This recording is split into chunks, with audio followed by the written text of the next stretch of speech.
من بين مخلوقات الله التي لا تحصى هناك كائن صامت يعلمنا دروسا عميقة عن الحياة. إنها الشجرة، متجذرة بعمق، شامخة بعلوها ومتغيرة باستمرار. تشبه الشجرة رحلتنا في النمو والصمود والتجدد.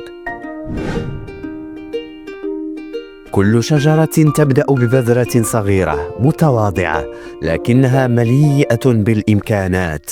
تحتاج إلى تربة خصبة لتنمو، كما نحتاج نحن إلى جذور قوية في الإيمان والأسرة والقيم. الجذور تمتد عميقا في الأرض، لا ترى ولكنها أساسية، تسحب القوة والثبات.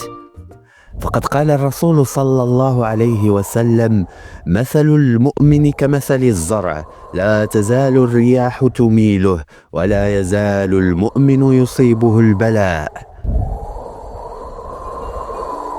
فكما الأشجار تختبرنا نحن البشر رياح المحن، لكنها تكشف عن عمق جذورنا وقوة ارتباطنا بالله. ومن بعد الجذور تأتي الأغصان الجريئة الممتدة المستكشفة، تمتد بلا خوف نحو المجهول. هذه هي أحلامنا، فضولنا، وشجاعتنا لتجاوز المألوف. فالنمو يتطلب استكشافا، لكنه أيضا يحتاج إلى توازن. فالشجرة التي لا جذور لها لا يمكنها أن تحمل أغصانها. وفي حياتنا إذا فقدنا ارتباطنا بقيمنا وإيماننا قد تتركنا طموحاتنا فارغين. أما الأوراق فتذكرنا بدورات الحياة، تزهر، تقدم الظل والجمال، لكنها في النهاية تسقط لتفسح المجال لنمو جديد. وفي حياتنا يجب أن نتعلم أيضا أن نترك المخاوف، الأحقاد والماضي. التجدد يأتي فقط عندما نحتضن التغيير. كان هنالك فتى صغير زرع شتلة، كان يسقيها كل يوم، يحميها من العواصف ويراقب نموها.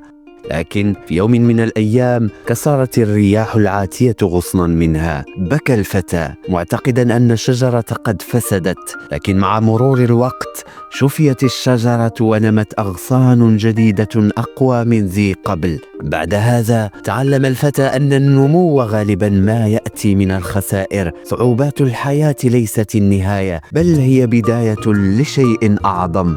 الشجرة يا أصدقائي تعلمنا الصبر والمرونة والإيمان، تخبرنا أن النمو ليس دائما مرئيا، ولكنه يحدث دائما عميقا في الداخل، في الأماكن الهادئة التي لا يراها أحد. وكما الشجرة يجب أن نثق في العملية ونعلم أن خطة الله دائما مثالية. في غابة الحياة الكبرى هذه كل منا شجرة فريدة، جذورنا تثبتنا، وأغصاننا تجعلنا ننفتح نحو المستحيل، وأوراقنا تذكرنا بالتجدد. لذا انمو بغاية، قف شامخا، تمسك بجذورك، ودع حياتك تكون شهادة على جمال النمو.